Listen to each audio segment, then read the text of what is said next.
జగిత్యాల జిల్లా వెల్గటూరు మండలంలో కోటిలింగాల శ్రీ పార్వతి కోటేశ్వర స్వామి ఆలయ అభివృద్ధికి మరియు భక్తుల ప్రస్తుత అవసరాల దీర్ఘకాలిక అవసరాలకు సంబంధించిన ఏర్పాట్లు ఏ విధంగా ఉన్నాయి పరిశీలించడానికి మండల కాంగ్రెస్ పార్టీ నాయకులు కార్యకర్తలతో కలిసి పార్వతి కోటేశ్వర స్వామిని దర్శించుకుని ప్రత్యేక పూజలు చేసి పరిశీలించారు. అనంతరం టూరిజం శాఖ ఆధ్వర్యంలో నడుస్తున్న బోటులో ఎల్లంపల్లి బ్యాంక్ వాటర్ నదిలో బోట్లో ప్రయాణం చేస్తూ పరిశీలించారు. తర్వాత ప్రభుత్వ విప్ అడ్లూరి లక్ష్మణ్ కుమార్ కోటిలింగాల పార్వతి కోటేశ్వర స్వామి సన్నిధిలో తీసుకోవాల్సిన పనుల గురించి చర్చిస్తామని, తాటిపర్తి శైలేందర్ రెడ్డి, మద్దెల గోపాల్ రెడ్డి, కొనుగోటి రామ్మోహన్ రావు, మురళీగౌడ్, గుండాటి గోపికల జితేందర్ రెడ్డి, గొల్ల తిరుపతి, మహిళా కాంగ్రెస్ అధ్యక్షురాలు అనుముల మంజుల, శ్రీనివాస్, యువత అధ్యక్షులు పుదరి రమేష్, జూనియర్ అసిస్టెంట్ రాజమౌళి, అర్చకులు, సంజీవులు అడిగి వివరాలు తెలుసుకున్నారు. సరిపోతలేదా, ఏం మిగులుతుంది, ఒక సిస్టమ్ పోతుందా లేదా అనేది ఇక్కడ నుంచి స్టార్ట్ అవుతాం. ఆ పెద్ద మొత్తం అనేది ఆ డెవలప్మెంట్ అదంతా వాళ్ళ దగ్గర నుంచి తీసుకుందాం. అది మనం చేసేది కాదు, గవర్నమెంట్ చూస్తుంది, దాన్ని అడుగుతాం, మాట్లాడతాం.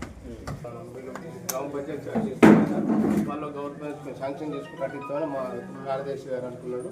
నేను నీళ్ళు కూడా కనెక్షన్ ఒకటి మోటార్ పెట్టి బయట ట్యాంక్ ఏర్పాటు చేసి దాని ద్వారా 2-3 రూములు కట్టిద్దాం, బాత్రూమ్లు అట్టు కట్టిద్దాం అంటున్నారు. ఆ ప్లేస్ కూడా వాళ్ళు చూశారు.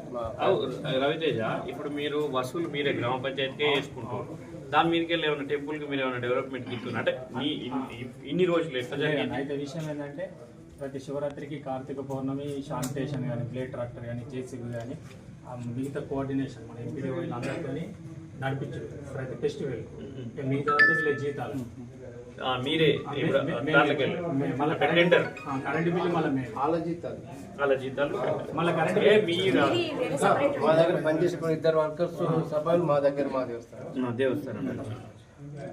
ఇప్పుడు మీరు ఇక్కడ కలెక్ట్ చేసింది గ్రామ పంచాయతీ సంబంధించిన ఎంప్లాయీస్ వాడుకునేది. ఇక్కడ కరెంట్ బిల్లు చుట్టూ కరెంట్ బిల్లు మామూలు డెవలప్మెంట్, విలేజ్ డెవలప్మెంట్ యూజ్ చేసుకున్నారు. ప్రశ్న కలిసి మంచి పని చేస్తున్నారు.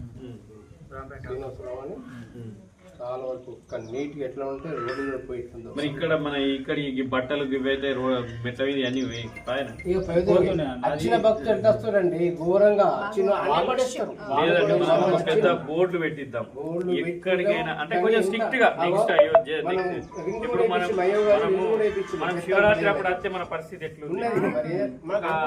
ట్రిప్పుల బట్టలు చేస్తే బాగుంటుందో మీరు సజెస్ట్ చేయండి, మీకు మేము కోఆపరేట్ చేస్తాం. సరే, ఒకసారి యువ గారు వచ్చిందో మనం కూర్చుందాం, అందరూ రండి ఒక రోజు.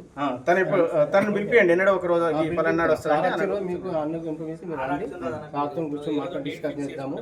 ఇద్దరు మంచి వాళ్ళని పెట్టుకుందాము. ఏంటి సార్, మీరు ఒక టైం పెట్టుర్రి, ఆ టైం ప్రకారం యువ గారు రమ్మంటే